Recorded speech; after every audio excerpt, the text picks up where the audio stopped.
NBA Straya, how are you going? How you going? Are you right? You should be. Why is that, Jim? Well, it's Friday. TGIF. Am I right? I am your host, James Clements. This is NBA Straya, and we are on to part 2 of our massive win total over-unders preview for the coming NBA season, which has been very exciting. I love doing the East. Today we're doing the West. That's awesome. I'm basically just also really excited to smash a few tins in a little bit. It's just a warm day here in Melbourne, hanging out. About to get into a few frothies, I'll tell you what. So a couple of knockoff froths for me in a second. Hate to be a tin in about 45 minutes. So that's all we're going to do as well. I hope you listened to yesterday's show. That was awesome. I love doing the East. Love doing Cooking with Bainesy as well. Was on the end of that one as well. If you didn't get around it, you should have. What are you doing? And we're getting more and more pumped for the start of this NBA season, aren't we? You can jump on the old NBA Supercoach as well. You can join our league. I'll post the thing at the start of this one. Go check that out. Get around Jim Does Supercoach as well, because we're going to be covering NBA Supercoach on that show all season. That's going to be fun. We're also doing NFL Supercoach, of course, and NFL Straya. That's going off too. So there you go. There's some good plugs. And of course, as we did all last year, you can go check out all of our vibes, picks, that sort of stuff on Dabble. Use that code NBA Straya. Sign up using the link in our show description or in our social bios, etc. That's fun times. We smashed it last year. Looking forward to doing that again. So, I guess we should get into it, shouldn't we? Some win total over-unders for the West. Let's go! The worst of these!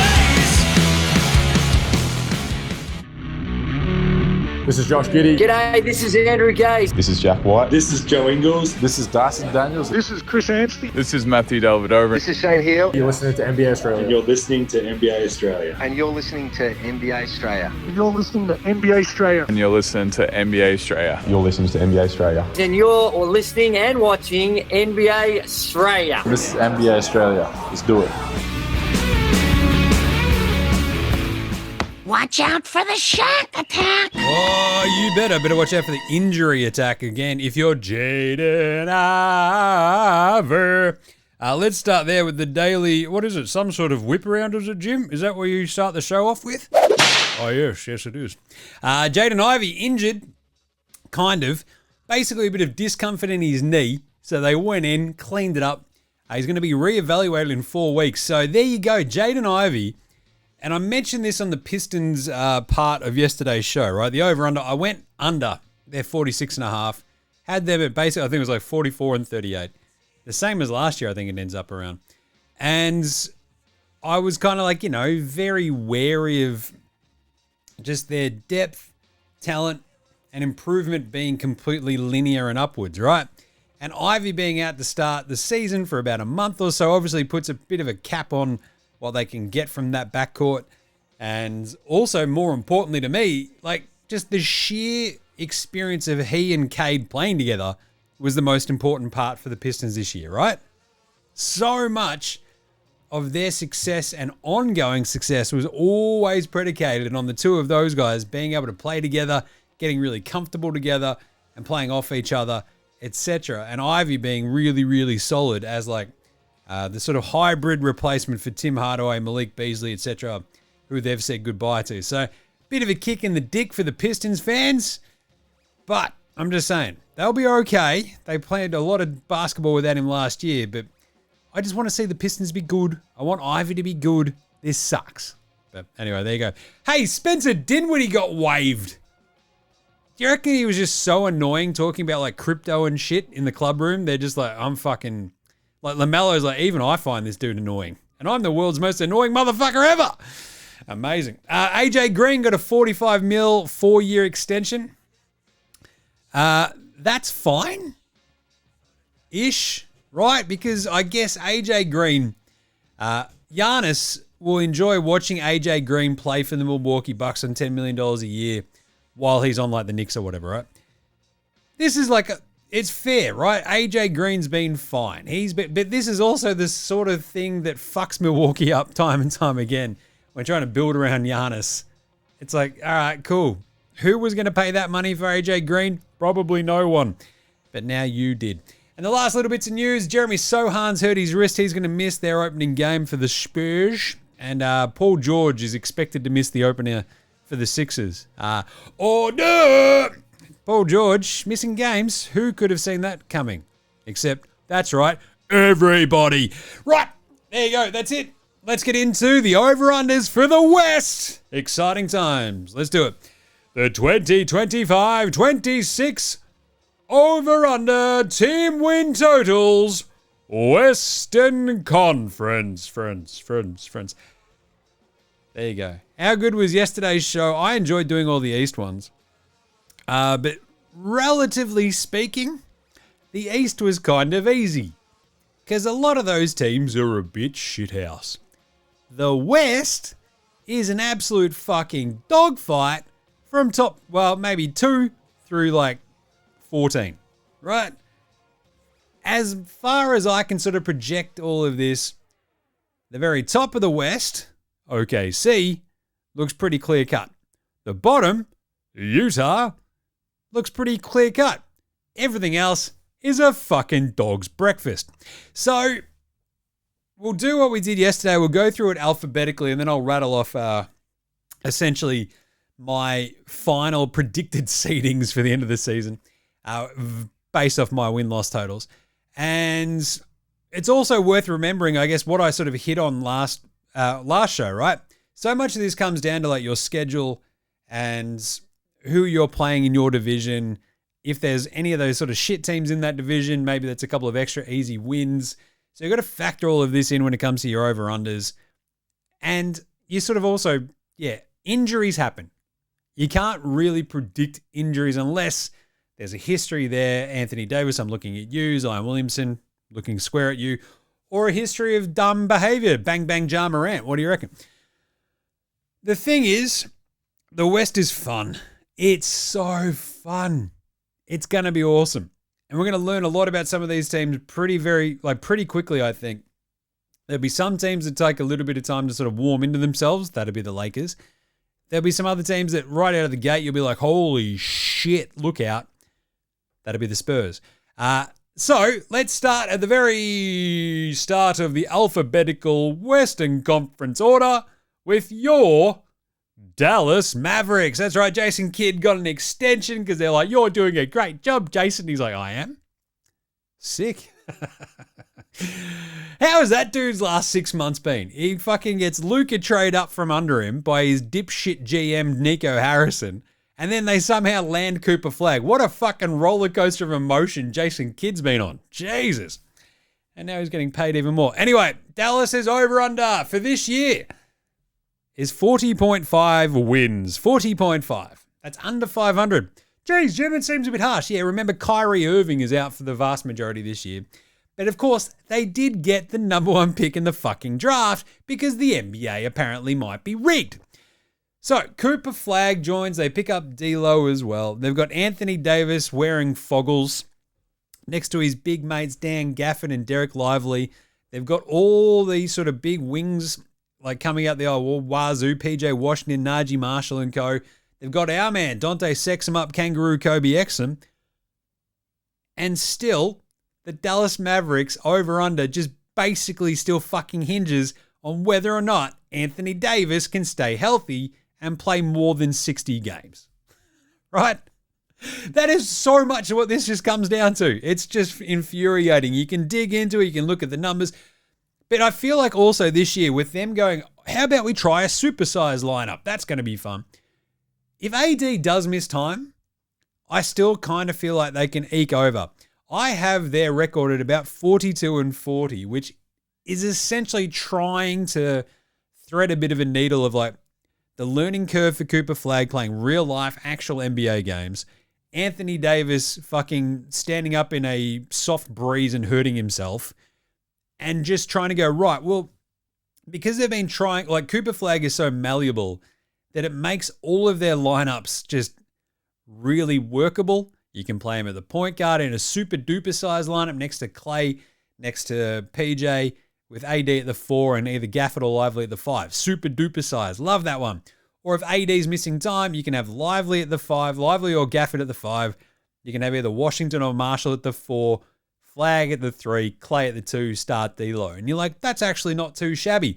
So The only other real kind of problem, I guess, for Dallas is just the consistency of their three-point shooting, whether or not the really super-duper sized lineup can defend properly, if other teams are going to drop bombs on them. I kind of trust their defense to be a bit of all right. AD as a sort of anchor is pretty good. And Cooper Flag, as much as I hate D'Lo, just piss him off. I don't want him to fucking start. I want Cooper Flag to start as your point guard. It will be a steep learning curve, but that dude plays so fucking hard all the time. Have you watched his shit? Jesus, the dude's a maniac, and I fucking love it. And so that's why, even if you sort of look at this, no Kyrie, no Mavs, maybe not. I think Cooper Flag, D'Lo, this sort of slipshod, Dante Exum there as well, Max Christie. There's a deep team here in Dallas that can win a lot of games, that will do some dumb shit and lose a lot of games as well because their margin for error isn't massive. But when they'll be on, they'll be able to beat good teams.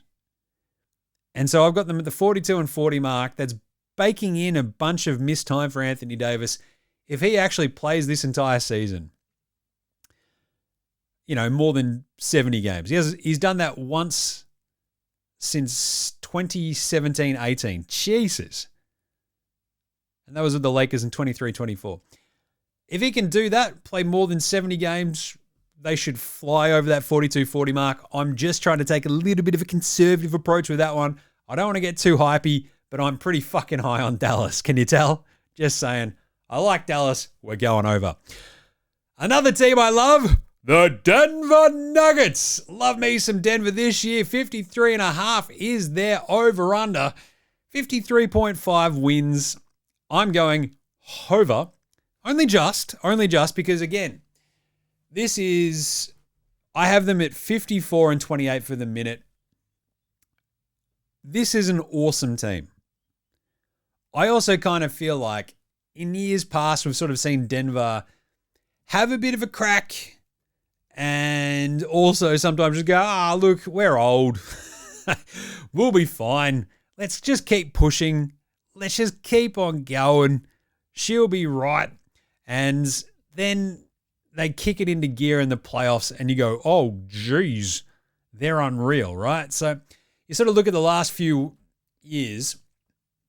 Last year, they've gone 50 and 32. Year before that was 57-25. They win the title after going 53 and 29. And I kind of feel like that's about where they're going to be this year. So my 54 and 28, they add Cam Johnson in replacing Michael Porter Jr. They bring back Bruce Brown, who's been out there being a fucking cowboy in like Toronto and shit, Indy. My name is Jonas Valanciunas. They actually have a serviceable backup big for Nikola Jokic for it feels like the first time in fucking forever.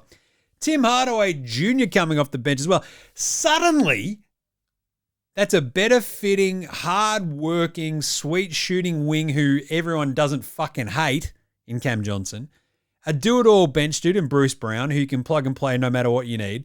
An actual fucking backup big for Jokic who's solid. And a bench shooter in Tim Hardaway Jr., who you can actually kind of rely on every so often to jump in, drop 17 points. If you get a little bit of improvement out of the likes of Strother, Watson, maybe you get some more Zeke Naji, anyone else you pick up on the down low, I love this. I think they're the second best team in the West. Wouldn't surprise me in the least if they win more than 54. I'm just trying to take like that little bit, again, of that conservative approach. Of the year that they won the title, they were 53 and 29. Because you think about the Northwest Division as it is, so their division opponents makes for a bit of a, maybe not a rough one, but it's certainly no fucking easy sort of stretch when you're playing OKC, Minnesota, and Portland, like as your division opponents. Yes, Utah's a bit fucking weird and a bit shit, but at the same time, like playing Minnesota and OKC, that's not fucking easy. So 54 and 28 feels about right as they sort of figure out how to all play together as the season goes along. I think they turn into a whirling machine of death on offense. The defense will be interesting to see how Cam Johnson goes, but I think they're going to be better. They're going to be awesome. I really believe in this Nuggets team to the point where if I'm OKC, I'm kind of like, oh, that's going to fucking suck if we play them in the playoffs. So Denver, we're going over at 54-28. I really, really, really like the Denver Nuggets. I love the moves they made this offseason. I am on board with the Nugs. They went 50-32 last year, right? And that was with Jamal Murray missing like a bunch of time at the start of the season. Always felt kind of janky. If he comes in this year and he's actually healthy and actually good, they could easily be fucking 58 wins, that sort of stuff. Because I think it was, a couple of years ago, they won 57-25 the year after they won the title. So I love me some Denver. Love the fit. Love the bench. They've suddenly got like a deep team that, again, with Aaron Gordon, Jamal Murray, Christian Brown, next to Jokic, and, just it's a solid, amazingly malleable team that you can kind of do anything with. Love me some Denver. Next up, the Golden State Warriors. You might have heard of this team. Oh, geez, they're old. Old man Rivers. 47.5 is their over-under. I am going under. 44-38 for me for Golden State. Yes, they were on an absolute fucking tear once they got Jimmy Butler and made a sprint for the playoffs last year. They looked awesome. They are also like that one little bit, 6 months older now, a year older. They've added an even older guy in Al Horford. They've got Cumdog Millionaire after like in a fucking just who blinks first stare off all off season. The vibes there are going to be fucked. You've got Moses Moody. You've got Pods. You've got Buddy Hield. You've got GP2, the mitten.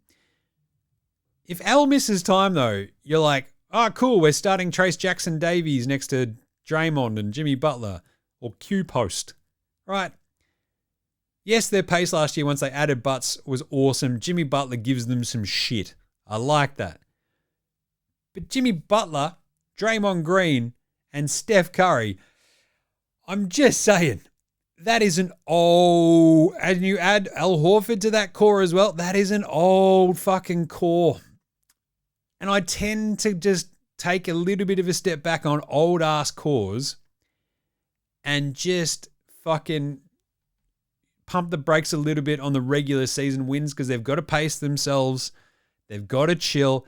Al Horford is 39. Even Buddy Hield is 32. And he feels like the young buck, right? Draymond is 35. Steph is 37. Seth Curry's on this team. He's still 35. Jimmy Butler is 36. When your core dudes are all over 35 fucking years old, guess what happens? They don't tend to play every single fucking game of the season. Yes, they've got some decent depth now with Pods and GP2 if they can stay healthy. Moses Moody, Cumdog if he gives them anything. If they trade Cumdog for basically anything out there that can sort of help, maybe you go and get Larry Markin and try to piece something together there. Look, that could happen. That could actually vault them up pretty handily, and I think it would vault them over the 47.5. But as it stands, with all of their dudes over 35 fucking years old, I got to go under. 44-38 feels about right. You think about the team that they were last year. They go 48-34. They go on an absolute fucking tear to finish off the season and actually make it to the playoffs. That was them playing with like a sense of desperation. They get Jimmy Butler. They're feeling great. They're feeling themselves. It's all kind of working. And you're like, oh, here we go. We've found something. Then they get waxed. But they just won a shit ton of games down the stretch, right? So can they repeat that? I think they'll look good when they're on. I think the grind of the regular season when all of your guys are that old is going to take its toll a little bit. 44-38 feels about right because I've got a couple of other veteran-laden teams, spoiler alert, at about that same spot. Tell me if I'm wrong, but I'm just saying, that's a lot of fucking miles on Jimmy Butler. It's a lot of miles on Steph, Al Horford, on Draymond. I'm just saying, that's still a playoff team, but we're not going top 3 just yet. 44-38 for me for Golden State, under their 47.5. Next up, the Houston Rockets to the moon, baby. 52.5 is their over-under. That's pretty big. I was super high on Houston after they got KD. In sacrifice, not having to give up Jabari Smith Jr. was pretty massive. The big problem for me now, as you head into this season that starts next week, they literally open up the season against OKC. They have a point guard who barely fucking played last year because Fred VanVleet does his ACL. This is a team that went 52-30. They looked awesome. They added Kevin Durant, feeling good, feeling great. We'd smash the over. Fred VanVleet does his ACL. Oh, I think there's going to be a little bit of a figure it out period under Ime Udoka with KD. Relying on a very old Kevin Durant as well. Feels a little bit like a how you going. While you're also depending on like a very young Reed Shepherd who had a sick dunk in preseason, don't get me wrong, but it's just a little bit, I don't know if they're going to get to that 52 mark. I'm going to go slightly under. I have them at the moment at 48-34, and I could be convinced to still get them to the 50 win mark. But I think with Kevin Durant, like, we saw last year with Phoenix, like when he misses a little bit of time, it just gets really janky. He was in the 2007 draft, drafted by my beloved Seattle Supersonics. It's just, he's 37. And again, when we look at some of this stuff, we've got to bake in a little bit of the risk there. He plays 62 games like he did last year in Phoenix. If he does, Houston have like more than enough depth to sort of fill in for Kevin Durant. But without Fred VanVleet of their, as being sort of the orchestrator behind everything that Houston does, that was so much what made them awesome last year. And when Fred VanVleet didn't play last year, they looked like shit. Now they don't have him the entire year. You're putting a lot of responsibility on the small shoulders of Reed Shepherd. And yes, Amen Thompson, KD will do a lot of ball handling, stuff like that. But if Fred VanVleet was there, I would smash this over. If they trade for a point guard, we're smashing the over. If Reed Shepherd comes out and looks fucking awesome in the first 5 games, I might look like an idiot. But still, I think there'll be some teething problems. They're going to get to close to 50 wins anyway. I'll probably I'll get this up to, let's go to 50 wins for this team. We'll say 50-32. And I feel like that's about right? I've still got them. I think that's got them in my 4 seed. So we're going 50-32 for your Houston Rockets. Love the KD addition. If he's healthy the entire season, they could be unreal. If he does the sort of Phoenix thing where he plays 62 like last year, might get a bit whiffy, but I think they're really, really good. I think Amen Thompson's going to be unreal. I think Alpi Şengün and Jabari Smith Jr. are still, this team, like the rest of the team is so fucking young that it gives me super, super, super high hopes. But with KD being there, probably being such a big part of his, role will be just getting them fucking organized, just making sure they're all doing the right shit. I think there'll be like a bit of a janky start, then they'll get there. They also don't play a giant amount of games in the first few weeks, which is probably good for them as they sort of get up to speed. But I'll give them 50-32. It's a slight under. I love this Houston team. I'm happy to be proven wrong. Next up, I love LA. I do not love this LA Clippers team. Uh-oh, the Clippers. Hey, were they in the news in the offseason, Jim? Yes. Why was that? How good is getting paid under the table by a sham company that's basically being used to like circumvent the salary cap? Is that pretty cool? I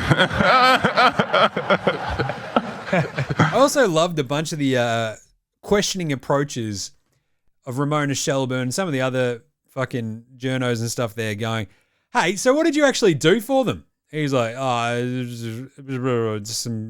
he just, Kawhi. The sneaky thing about Kawhi is that, I don't know, he doesn't come across as like the brightest bulb. I get that he's quiet and reserved. But like those answers, like, have you ever heard him have like an interesting conversation where like, therein lies the amazing intellect of Kawhi Leonard just under the surface. Not once have I thought that. He might be a basketball playing savant, but otherwise, I don't know. Those answers about aspiration were like, oh yeah, this was definitely a deal that was fucked, and you clearly don't want to answer questions about it because you don't know fucking how to. Like, seriously. Like, if you're saying that you got scammed, just fucking say that, you idiot. Anyway. You want old? I'll give you old. This is the oldest motherfucking team ever put together on the fucking cusp of it. You wanted the Golden State Warriors team to be old. How about Chris Paul, James Harden, Kawhi Leonard, Brook Lopez, Brad Beal, none of whom are really great bastions of health. Like, Harden will play through fucking everything. But geez, they balanced that out with Ivica Zubac, John Collins, that's a tall cocktail, Derek Jones Jr., Bogdan Bogdanovic, who's already hurt, Chris Dunn, they're deep. They are very deep, this LA Clippers team. They are, however, the LA Clippers, right? So if anything that could go wrong, it will go wrong because they're the fucking Clippers. That's just what happens to them, right? Batum is 36, Brad Beal is 32, Bogdan is 33, Chris Dunn's 31, Harden is 36, Kawhi's 34, Brook Lopez is 37, Chris Paul's 40. Yeesh. But they do have that nice balance of youth as well. I think this will be a solid team, but if they have if Zoobs misses time and you're like, oh, we've got Brook Lopez, it's like, have you watched that much Brook Lopez when he's not playing next to Giannis? It has not been pretty. I'm just saying. Their over-under is 49.5. I am going under at 44 and 38. I think that's where I landed with them. Yeah, 44 and 38. It's a bit of a dip. Chris Paul barely played smattering of minutes here and there off the bench for the Spurs. You bring in Brad Beal. That on paper, next to Harden, next to Kawhi and Leonard, with Zoobs there as well. John Collins or Batum, whoever you're starting at the 4, it's awesome. But it's the Clippers. It's just so fucking hard to not think that, Brad Beal will crack the shits about same as he did in Phoenix, where it's like, I thought I was going to be a really big part of this team and now I'm not. And he has a sook. That sort of fun vibe. Because that's definitely what would happen if you were on the Clippers. So color me a bit skeptical about this team winning 50 games. They got, I think, to 50 and 32 last year, same as the Lakers, right? Yeah. So, 50 and 32, because them, the Lakers, and the Nugs all landed on 50. I think of all the teams this year, with this age-related sort of, hiccup waiting to happen, Brad Beal played 53 games in his first year in Phoenix, 53 games in his second year in Phoenix. The year before that, he played 50 games for Washington, 40 games, 60 games, 50. He played a full season all the way back in 2019. Since then, has not come fucking close. If you're relying on Brad Beal, great. They're not really relying on Brad Beal. They're relying on Kawhi. Oh, they're relying on Kawhi Leonard, the most unreliable fucking superstar. Hey, what's Kawhi doing today? We don't know. Is he playing today? We don't know. Hey, is he getting paid under the table? We don't know. At least Harden fucking plays, right? That's cool. He and Zoobs are great. If Harden pings a bit of a hammy, they've got Chris Paul, they've got Brad Beal to sort of back him up. It's also just getting to this point where, you think a couple of years ago with Harden in Brooklyn, in Philly, comes back with the Clippers, looked incredible. The bounce back statistically was fantastic. Last year averaged 22 and 8, 5 rebounds as well. 3-point shooting took a bit of a dip. He was actually shooting a few more per game, but do we really expect that bounce back to continue at age 36? His production can take a little bit of a hit if Brad Beal's there, Chris Paul's there to sort of help boost this up. I just think it's almost too many things have to go right with dudes where it never goes right for this to go well. So color me skeptical on the Clippers, 44-38. Love the Intuit Aspiration Dome. They've actually got like home court advantage. That's awesome. But this team, John Collins is a really great pickup. Derek Jones Jr., Bogdan, Chris Dunn, they'll be fun. They'll be super solid. They'll be dangerous. I feel like this could be the team, though. You just go, oh, shit, they're missing that dude, this dude, and that dude, and Kawhi's out as well. We don't know where he is. Oh, God, it's getting real ugly real quick. This is the Clippers. If you put together this super fucking team of, like, old all-stars, and they're on the Clippers, guess what's going to happen? The worst fucking thing that can happen, because they're the Clippers. Simple. We're going under. The Lakers. The Lakers stink. Well, they don't stink. They don't have LeBron James for a bit of time. We don't know how long because he's got sciatica. I do love that sciatica does sound like a sick 80s metal band, but no LeBron to start the season. This is Luka's team. We get that, right? Luka Doncic, skinny Luka's out there.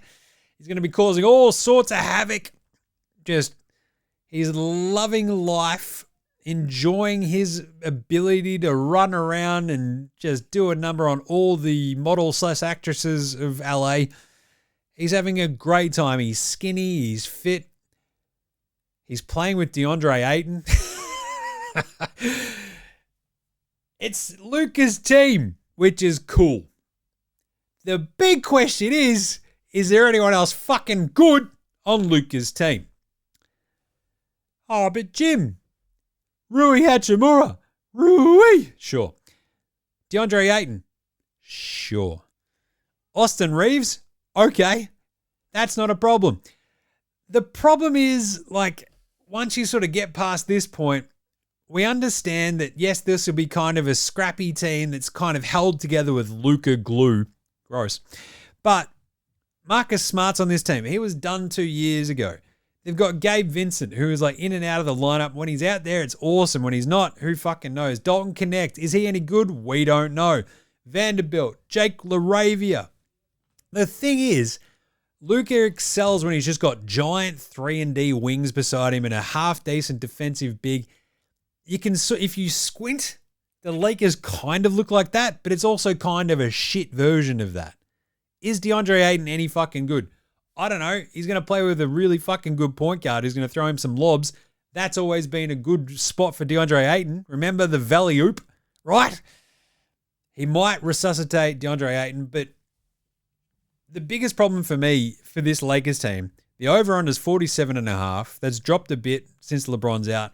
I've got them at 44-38 because, again, without that sense of familiarity playing next to LeBron, and for Luka playing for LeBron playing next to Luka, I would have been feeling much more positive about this Lakers season if they just came into this fucking year having had an off season, no injury woes. They could build some chemistry, go out and take some names. Now I'm much more convinced that LeBron's going to get fucking traded to Cleveland mid-season. Right? I'm coming home. The second decision. I'm going back to Cleveland, motherfucker. Yeah, right? Because something smells off about this Lakers team. Skinny Luka's great. The rest of this team, Reeves, Luka, LeBron, not a fucking defensive possession between the three of them at this point. You've got DeAndre Ayton and Jackson Hayes as your bigs. It's just a bit fucky. I don't like the smell of it. So I've got them at 44-38. Luka is a magician. We understand that. He's going to do all sorts of crazy fucking shit and be unreal. He will. That's what he does. But I feel like the talent around him just doesn't quite fit just yet. And this is the Lakers going, look, we're going to give LeBron one more year with his son. We'll figure it out next year. We've got Luka extended. We're fucking laughing, right? So the Lakers, the over-under is 47.5. I'm going under 44-38, which is crazy. It's the same as the Clippers and the Golden State Warriors. It might feel like a cop-out, but blow it out your ass. The Memphis Grizzlies. 39.5 is their over-under. I have them at 42-40. And I feel like they could do much better. They lose Desmond Bain, but I actually kind of love KCP and Ty Jerome on this team. You've got Jalen Wells, Scottie Pippen Jr., you've got G.G. Jackson, they've got your rookie Cedric Coward, right? All solid, all kind of fun. Jock might be their starting center, though. Or Santi Aldama. They don't get Zach Edey back for a big chunk of time. But so much of this team and how this just fucking works for Memphis comes down to Ja Morant and Triple J, Jaren Jackson Jr. If they're out there, if they're healthy, if they're not shooting guns, if they're not punching kids, Ja, what are you doing? Then the 42-40 that I've got them penciled in for feels pretty fucking safe.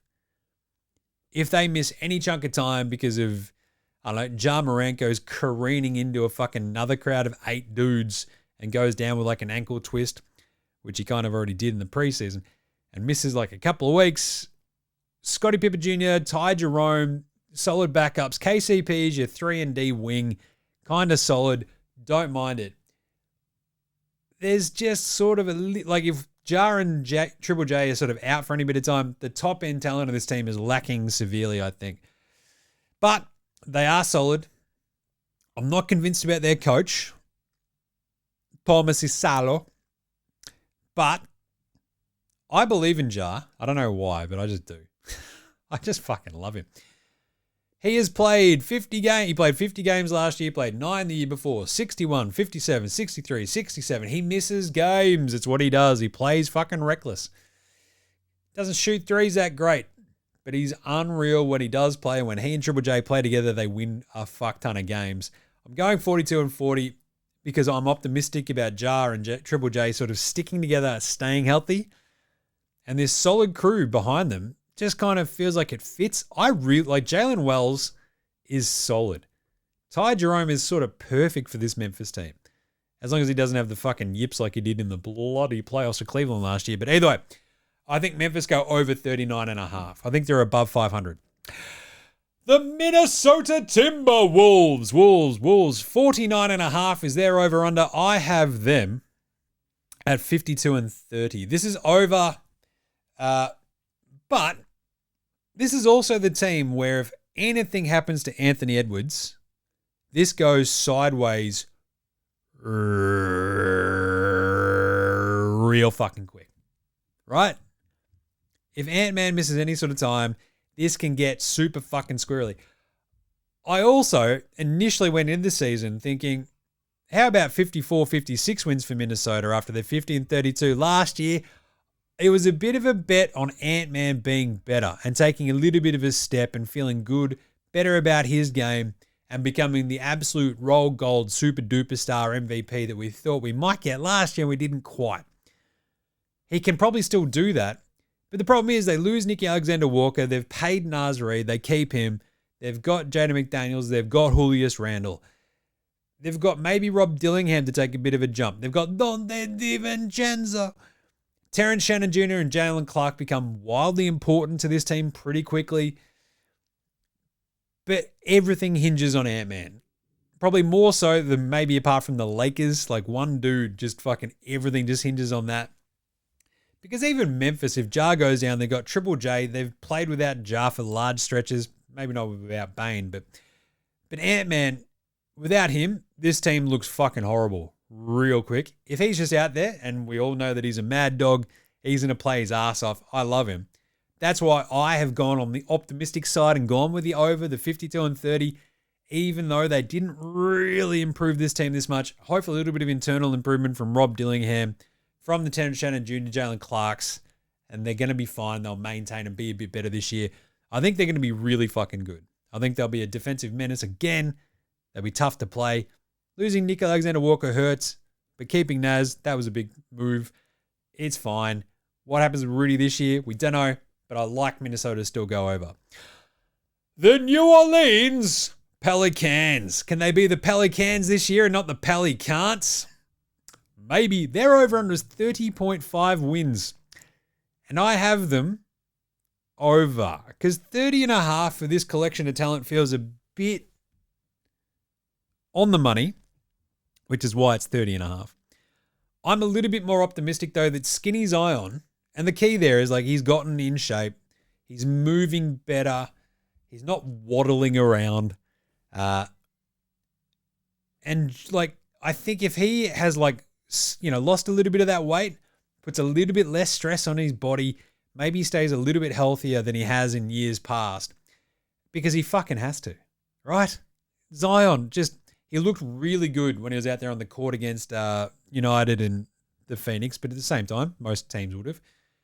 But Zion, I just wanted to see him have that 1 year where he goes, right, fucking check this out, wrecking crew. He played 70 games 2 years ago. He averaged a 23-5-5, 23-6-5, basically. If we get something approaching that, they win my 36 games here, 36-46. You've got Jordan Poole as your starting point guard. That's, like, kind of gross. But if you've got ball handling options in, like, the likes of Zion, Jordan Poole, zero fears, their rookie, an ascending star in Trey Murphy, a defensive star in Herb Jones. You've gotten Eve Missy as your center, big skinny big man, but solid. They get Kevon Looney in to help him out. Looney got injured, which is a real kick in the dick, because he would have been perfect with Missy and Derek Queen, their other rookie right there. Queen's already injured as well, right?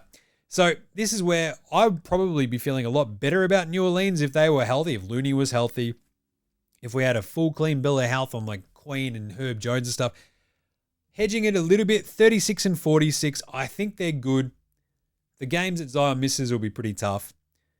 I like Jeremiah Fears. Hopefully they'll play him enough. They've got Grand Theft Alvarado. Jordan Hawkins is still really good. Sadiq Bey is a really solid fucking player coming back from his knee injury. They're kind of a little bit deep.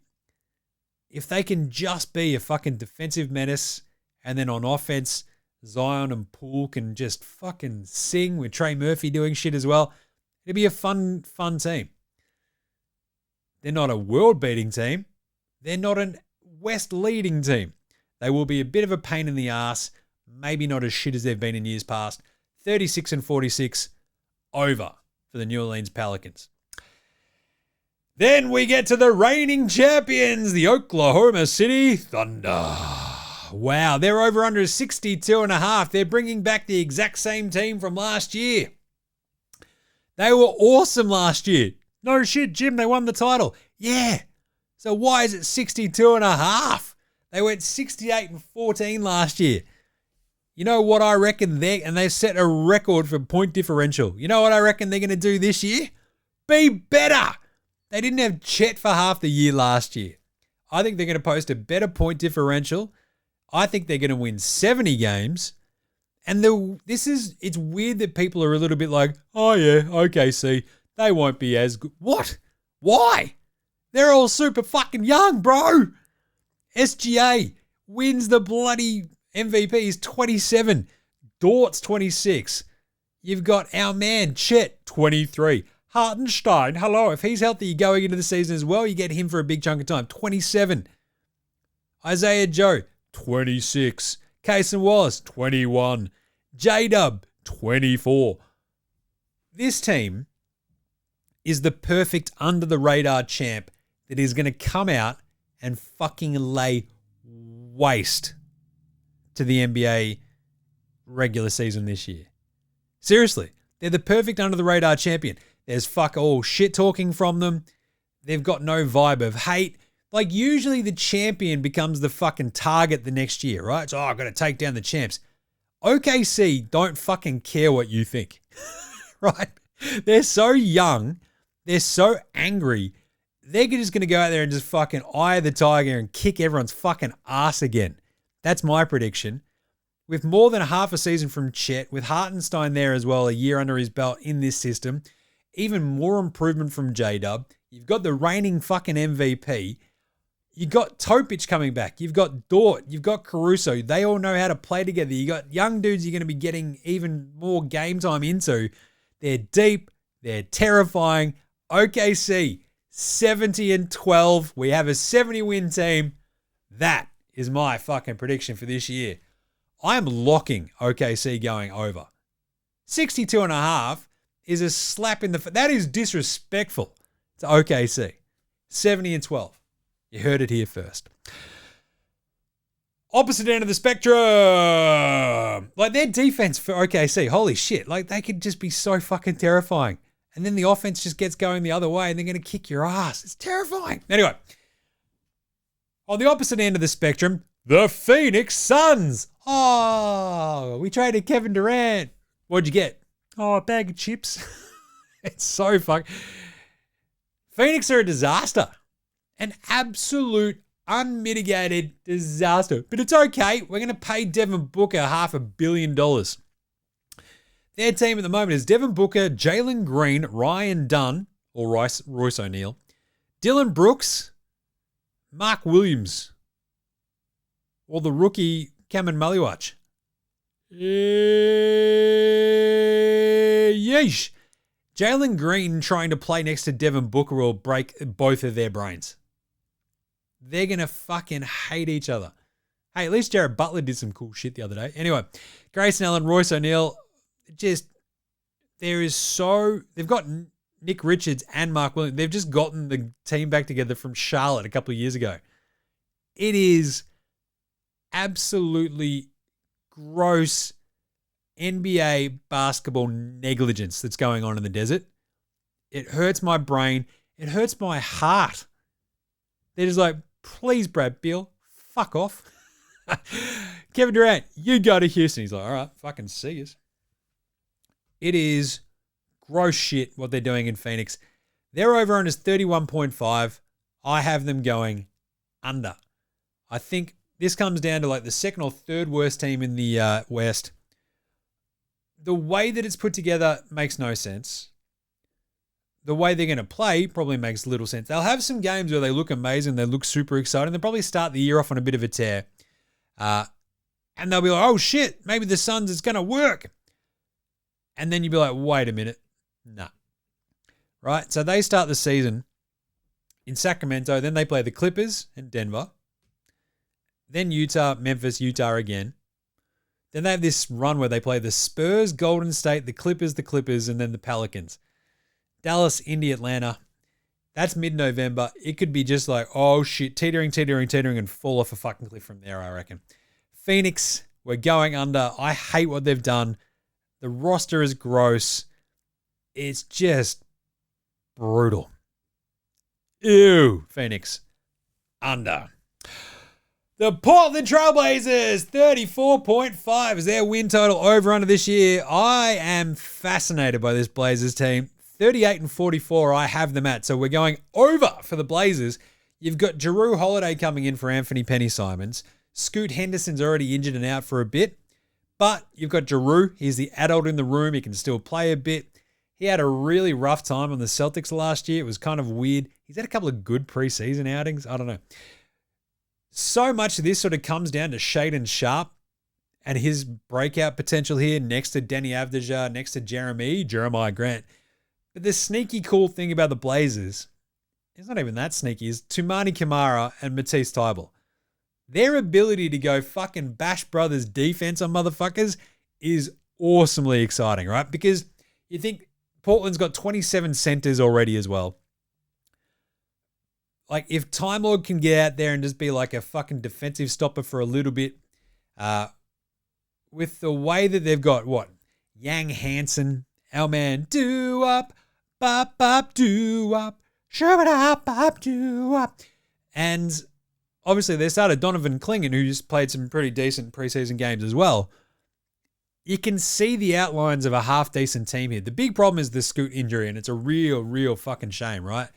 Because he's going to be out for at least, he tore out left hammy. That just stinks. So he'll be back in December? Maybe. But with Kamara, Grant, Denny Avdija, Matisse Thybulle, Shaedon, Jrue Holiday, Clingan, the bigs, there's a solid rotation there. And I think one that'll be playing pretty kind of fucking hard if Jrue Holiday's there and in charge. It's an interesting mix, right? Like if Shaedon Sharpe takes that jump, he's super young as well, don't forget. Shaden Sharp is 22. 22. He's been in the league 3 years already. It's crazy. I think this is the big Shaden breakout year. Denny was fantastic last year. You can trade Jeremiah Grant if you want. You can trade one of your 47 centers. I think Portland, they're not shithouse. They saw last year, not shithouse. I think they're a little bit better this year. Going over. Sacramento! Ruh-roh. Over-under is 35.5 for the Kangs. Fires and laser! We're going under. 27 and 55 for the Sacramento Kings. Why is that, Jim? Because they look fucking horrible. As I said the other day, they've drafted, 3 point guards in the lottery over the last 8 years, and none of them are on this team. And currently their starting point guard is either Dennis Schroeder or Russell Westbrook in his 18th year in the NBA. Yeesh. And every time Schroeder goes somewhere and has like that run where it's like, oh, we actually need to rely on you, Dennis Schroeder, it goes so fucking tits up so quick that it just hurts your eyes. Malik Monk, Zach LaVine, DeMar DeRozan, the Souvlaki King, Domantas Sabonis. What the fuck is this team? Keon Ellis? Sure. Is Nate Clifford after going to play heaps of fucking time? Is Drew Eubanks like a really genuine like backup big that you're going to have to play? This is terrifying. Right? I think this could be one that just goes completely fucking sideways real quick. Like Zach LaVine, DeMar DeRozan, anytime that you have to basically go out there and recreate like the 5 years ago Chicago Bulls, you're fucked up. I understand. I've been a big proponent of the Sacramento-Chicago symbiosis, right? The John Salmons Bowl, the John Salmons trade back in the olden days was like the sort of fulcrum of like my theory about how it's basically Chicago is Sacramento East and Sacramento is Chicago West, right? They never win shit. They haven't done shit for fucking ages. Sometimes they luck into a really fun thing and they fuck it up, right? That's just what these two teams do. Their coach is Doug Christie. He was doing media 2 years ago. He was an assistant coach, like just getting paid to hang out last year. And then they fire Mike Brown and went, fuck it, Doug. And he's like, me? This is disaster waiting to happen. I hate this fucking team. I love the Kings. I want them to be fun. Like, Davion Mitchell, like Devin Carter at least is still on this team somewhere, right? But wow. Wow, does this team suck. Maybe Devin Carter and his hairline just pop off this year. Maybe. But Jesus. I think Sacramento is a fucking just zombie of a team at this point. Disaster waiting to happen there in Sacramento. I hate it. I want the Kings to be awesome. I want the Souvlaki King to thrive. They'll be fine. But 27-55, because I feel like if something just goes a bit fucking sideways, it falls apart super quick and they turn into one of the worst teams in the NBA. Like, there's absolutely no sense of cohesion about this team whatsoever. And even if you're a shit team, if you have sort of like a point guard who can sort of you run shit through, like DeRozan's good, Levine's good, Suva's good, we know this. But that sense of purpose, that sense of direction, that sense of cohesion, this team does not fucking have it. It's the same as Phoenix. That's why I'm really pessimistic about their chances. 27-55. The San Antonio Spurs. I feel very good about this one. What is that, Jim? Their over-under is 43.5, the San Antonio Banderas Spurs. I have them at 46-38, and I feel like that might even be low. MVP Wemby incoming, question mark? We're going to do our picks and preview awards show next week before the season kicks off. Wemby's going to be featured heavily. Hashtag spoiler alert. But I also love the rest of this Spurs roster that they've built around him. Like, they just did it so quickly and so well that you're like, God damn. Is this already like a juggernaut in waiting? And yes, every year there's like a hypey team, hype, that just sort of falls apart.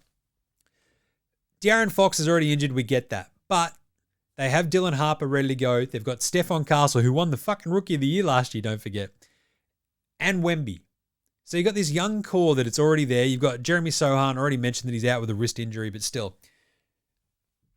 They've got that young core. and Wemby could be the best player in the NBA this year. They also have Keldon Johnson, Devin Vassell, Black Falcon himself, Harrison Barnes, right? Then they add the bigs, Luke Cornett and Kelly Olynyk, who can play with or spell Wemby when needed. It's just a fucking great mix of young and old around Wemby's just insane skill set, right? Vassell and Keldon Johnson, these like sort of wings who can do a little bit of everything, a bit of shooting. You've got Castle and Harper who can do their thing as young guards and sort of fuck up, but they've got Wemby still there as well. Harper's size really, really helps. And then Fox will come back at some point. He's not going to miss a giant amount of time, it looks like, but that is, I think they're unreal. 46 and 38 feels like maybe, I think the Fox injury means they have to do a bit of reshuffling and it starts off a bit janky. By the time he comes back and gets reacclimated and they acclimatize to him as well, I reckon then they absolutely lay waste to motherfuckers in the back half of this season. 46 and 38, probably some growing pains. But also, if there's any sort of Wemby injury, it could get a bit fucky. But Harper and Castle might be good enough to carry them for a little bit and not be like fucking falling off a cliff, you know? So I love this Spurs team. Over 43.5, easy. 46 and 38 for me. And then the final team in the West, the Utah Jazz. It's a soft J. Their over-under is 19.5. 19.5. Do you think this team wins more games than they did last year? 17 and 65 they went. Larry Markkinen set out for big chunks of it. He was shit when he did play as well, which is kind of strange. It was just a weird year for Utah. At the moment, I've got them around the, 20 and 62 mark, I think we're at. And a lot of that simply comes down to them jumping teams who don't expect them because Ace Bailey goes off his fucking head. Ace Bailey will be fun. Larry Markkinen's already got his bags packed to get traded. And then outside of that, they've got Isaiah Collier. We understand that he can pass the ball. He can't shoot it. Keontae George. Is he any good this year? Can you shoot better than 40% and not turn the ball over every time you touch it? Hey, same goes for you, Cody Williams. Are you good? No one fucking knows. But then they've got like Nurkic, Kevin Love, Filipowski, George Niang is hurt. He's out for a little bit too. Taylor Hendricks, he's an interesting one to keep an eye on as well. He comes back after doing his knee at the start of last year, backing up, essentially sort of playing the other spot with or next to Larry or backing him up, who knows. But really, if Ace Bailey goes off, I think they go over 20 and 62. This team, I just don't know if I can get there. So I think we might actually end up going under and going 18 and 66. Woo-wee. It's a bit of a rough one, isn't it? No, 18 and 64. What am I doing? Can't add. I'm no math magician. Look, there's a couple of solid dudes on this team. If Larry plays the entire season, then yeah, they'll probably go over that. They'll probably hit that 20 mark that I originally had them. But he was also just, 47 games last year, averaged 19 and 6. It was just, he shot 42% from the floor, 34% from 3. If he bounces back and becomes a trade candidate, I think they go over. What do you reckon? Should we leave him at the 20 and 62? I reckon we should. We'll leave him at the 20 and 62 for the minute. There you go. Ace Bailey's going to be awesome. I love his chances at Rookie of the Year, but I don't think they're going to win enough games versus someone like Cooper Flagg or Dylan Harper, right? Who are going to be really good and also on really fucking good teams. So there you go. Ace Bailey will be fun. Collier is underrated. Keontae George could actually finally put a little bit of this together. If Cody Williams does anything, that'd be really fun and really good for the Jazz. But this is still another development year. Hopefully they pump a bunch of minutes into Lowry so this team isn't just like abysmal, and then maybe they can flip him for a bunch of assets and keep on building. You know that Danny Ainge is going to do that sort of shit. That's what he does. But the Jazz, I don't think, are going to be that much fun to watch this year, apart from watching Ace Bailey go off his fucking head. We're going to go, I think we'll land on the 20 and 62, so that's a slight tick over, but that will still be real fucking Rough. So there you go. How is that? That is all of the West teams. All right, so to recap, same as we did for the East yesterday, let's talk about all the seedings 1 through 15 and whether or not they went over or under. At the very top in the West, I have the Oklahoma City Thunder, your reigning NBA champs, going over 62.5 at 70-12. Denver going slightly over 53.5 with 54-28. I just love what they've done. Minnesota going over 49.5 at 52-30. Everything is sort of like centered around Ant-Man this year. I think he takes a little bit more of a jump up, and I think they maintain their dominance defensively. They could be a real problem. Houston, I've got them going under 52.5, 50-32. Some teething problems as they figure out the point guard position there and assimilating Kevin Durant. One of the better assimilators out there. That's what he does. But it's also going to be a little bit rocky here and there, I reckon. 50-32, still very good. The San Antonio Banderas Spurs going over 43.5 with 46-36. Then a bunch of teams at 44-38. The Golden State Warriors going under 47.5. The Lakers going under 47.5. The Clippers going under 49.5. All of those are at 44-38 because of age, roster construction. They'll all be good. They'll all be difficult. The West is really fucking deep this year, though. And when you're that old, if you miss any of your dudes, it's going to get real fucking tough, real fucking quick. Dallas at 42-40. They are going over with a bit of Anthony Davis injury problems, missed time, baked into that 42-40. I think Cooper Flag is going to be unreal. Maybe even Kyrie comes back at some point. Doesn't really matter, I think, for this year. 42-40. I think the Mavs, if AD plays more than like 60 games, could be way above that and could be like the 2 seed. Just trying to sort of middle this. We're going over regardless. Memphis, over. They're 39.5 at 42-40. Jar and Triple J, don't let me down. Portland, I've got them going over as well. 38-44. Their over-under was 34.5, so we like a bit of Portland. New Orleans, over 30.5 as well. They're at 36-46 in my look. Just because if Zion stays healthy, this team will be solid. They will be hard to beat some nights. They will be in a lot of games. They'll win a bunch of them. 36-46. Still not a great team, but competitive.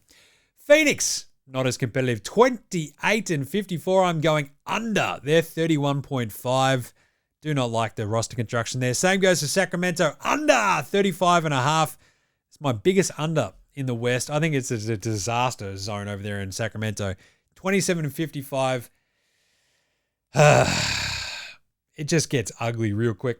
And then the Utah Jazz, 20-62. This might be 18-64 to make all the numbers work. If it's 18-64, then that's under. If it's a 20-62, it's a slight over. I'm probably going to go let's go the 18-64 for the simple fact they could trade Lowry pretty quickly, and this could get very ugly very quickly. And there you go. That's the over-unders for the West. How good was that? Oh, I love these over-unders. They're the most fun in the world. So, that's it for this week. We're going to be doing some NBA Supercoach little vids as well. Go check those out with Jim Does Supercoach. It's going to be really fun. Awesome. Go join the NBA Straya Supercoach League. There's an open one. I'll create another league as well to go head-to-heads. It's lots of fun.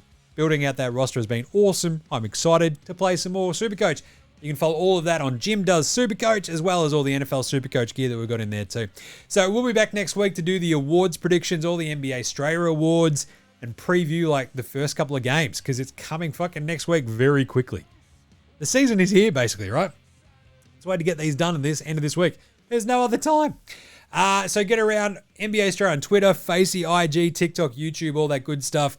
Same with NFL Straya and Jim Does Supercoach. Rate, review, star, subscribe, all that stuff on your podcast apps. It would really massively be appreciated if you haven't already done that.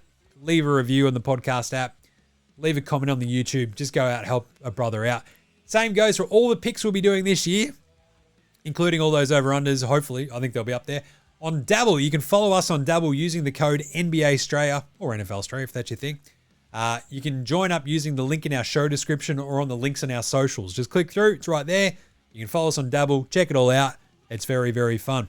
What else? You can buy me a coffee. Shout us a beer. Support the show that way. You get exclusive content, which is awesome. We'll get even more stuff going through that this year too. So go check that out. The link is in the bios too.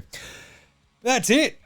Big thanks to From Oslo for the intro and outro song. They rule. So do House Hats, Joshua Dalarentis, Fascinated Godminds, Ramshack Alami, Iowa, Sextrato, Green, and Dozers for all the tunes that you hear in the show.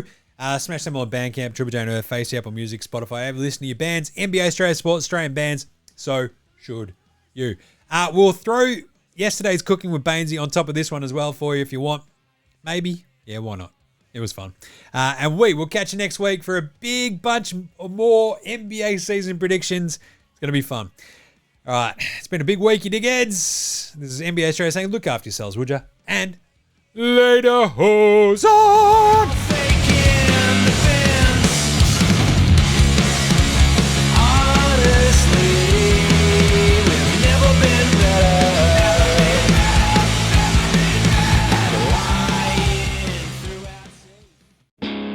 G'day legends, your mate Jim from NBA Straya here. That's right, I'm doing a thing at the end of the show. In the business we call it a thing at the end of the show, I guess. I don't know. Either way, all I'm just saying is just make sure you're rating, reviewing, starring, subscribing across all of the apps that you use for NBA Straya. Jump in the comments, give us a shout.